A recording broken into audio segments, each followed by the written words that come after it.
ನಮಸ್ಕಾರ. ವಿಶೇಷವಾಗಿ ಇವತ್ತು ವಿಜಯದಶಮಿ ಮತ್ತು ದೀಪಾವಳಿಯ ಒಂದು ಶುಭ ಸಂದರ್ಭದಲ್ಲಿ ನಮ್ಮ ದೇಶದ ನೆಚ್ಚಿನ ಪ್ರಧಾನಮಂತ್ರಿಗಳಾದಂಥ ನರೇಂದ್ರ ಮೋದಿಜಿಯವರು ಮತ್ತು ಫೈನಾನ್ಸ್ ಮಿನಿಸ್ಟರ್ ಆದಂಥ ನಿರ್ಮಲಾ ಸೀತಾರಾಮನ್ಜಿಯವರು ಇಡೀ ನಮ್ಮ ದೇಶಕ್ಕೆ ಒಂದು ದೀಪಾವಳಿಯ ಮತ್ತು ದಸರಾದ ಗಿಫ್ಟ್ ಅಂತ ಈ GSTಯ ಇಳಿಕೆಯ ಪ್ರಮಾಣದಿಂದ ಇವತ್ತು ನಮಗೆ ಒಂದು ಗಿಫ್ಟನ್ನು ಕೊಟ್ಟಿದ್ದಾರೆ.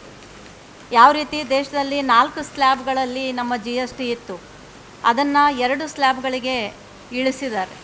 ವಿಶೇಷವಾಗಿ 5%, 12%, 18% ಮತ್ತು 28% ಇರ್ತಕ್ಕಂಥ 4 ಸ್ಲ್ಯಾಬ್ನ ಒಂದು GSTನ ಇವತ್ತು 5% ಮತ್ತು 18%ಗೆ ಇಳಿಕೆಯಾಗಿರೋದನ್ನು ನೋಡಿದರೆ ಸುಮಾರು ನಮ್ಮ ದೇಶದ 140 ಕೋಟಿ ಜನತೆಗೆ ಇದು ಒಂದು ಲಾಭ ಆಗಿದೆ. ಅದಕ್ಕೆ ನಾವು ಈ ಒಂದು ನಿಮಿತ್ತವಾಗಿ ಅಭಿನಂದನೆಯನ್ನು ನಮ್ಮ ಮೋದಿಜಿಯವ್ರಿಗೆ ಕೊಡ್ತಾ ಇದ್ದೀವಿ.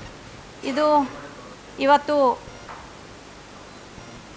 ಈ ಒಂದು ಇದರಿಂದ ಈ ಒಂದು GST ಇದರಿಂದ ಇವತ್ತು ಬಹುಶಃ ನಮ್ಮ 65 ಲಕ್ಷ 2017ರಲ್ಲಿ ಏನು 65 ಲಕ್ಷ ನಮಗೆ economy built on the decade of repairing the economy inherited from the UPAದಿಂದ ಏನು 2017ರಲ್ಲಿ 65 ಲಕ್ಷ ಇತ್ತು. ಇವತ್ತು ನಾವು ಇವತ್ತಿನ ಡೇಟಿಗೆ ನೋಡಿದರೆ ಅದು 1.51 ಕೋಟಿಗೆ ಏರಿಕೆಯಾಗಿರೋದನ್ನು ನಾವು ಇವತ್ತು ನೋಡ್ತಾ ಇದ್ದೀವಿ.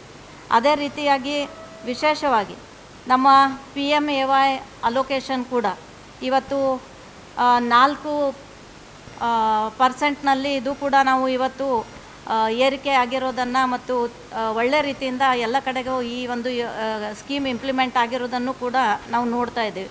ಹೀಗಾಗಿ ಇವತ್ತು ಡೇರಿ ಪನ್ನೀರ್ ಇರ್ಬೋದು, ಏನು ಖಾದ್ಯ ಪದಾರ್ಥಗಳಿದ್ದಾವೆ, ಡೇರಿ ಪದಾರ್ಥಗಳಿದ್ದಾವೆ, ಅದರ ಒಂದು GST ಕೂಡ ಇವತ್ತು 5% ಇತ್ತು, ಅದು 0ಗೆ ತೊಗೊಂಡು ಬಂದಿರೋದು ಭಾಳಷ್ಟು ಖುಷಿ ತರುವಂಥ ಒಂದು ಸಂಗತಿ ಅಂತೇಳಿ ನಾನು ಹೇಳೋದಕ್ಕೆ ಬಯಸ್ತಾ ಇದ್ದೇನೆ. ಅದೇ ರೀತಿ ಗ್ರೋಸರಿನಲ್ಲೂ ಕೂಡ 12%ರಿಂದ 5%ಗೆ ಇಳಿಕೆಯಾಗಿರೋದು ಕೂಡ ನಾವೆಲ್ಲರೂ ನೋಡ್ತಾ ಇದ್ದೀವಿ. ಅದೇ ರೀತಿ ಆಯಿಲ್ ಇರ್ಬೋದು, ಹೇರ್ ಆಯಿಲ್ ಇರ್ಬೋದು, ಕಾಸ್ಮೆಟಿಕ್ಸ್ ಇರ್ಬೋದು, ಇದು ಕೂಡ 18ರಿಂದ 5%ಗೆ ಇಳಿಕೆಯಾಗಿರೋದು ಇದು ನಮ್ಮ ದೇಶದ ಜನತೆಗೆ ಒಂದು ಖುಷಿಯನ್ನು ಕೊಡುವಂಥ ವಿಷಯ ಅಂಥೇಳಿ ನಾನು ಹೇಳೋದಕ್ಕೆ ಬಯಸ್ತಾ ಇದ್ದೇನೆ. ಅದೇ ರೀತಿಯಾಗಿ ಇದು ಒಳ್ಳೆ ರೀತಿಯಿಂದ ಒಂದು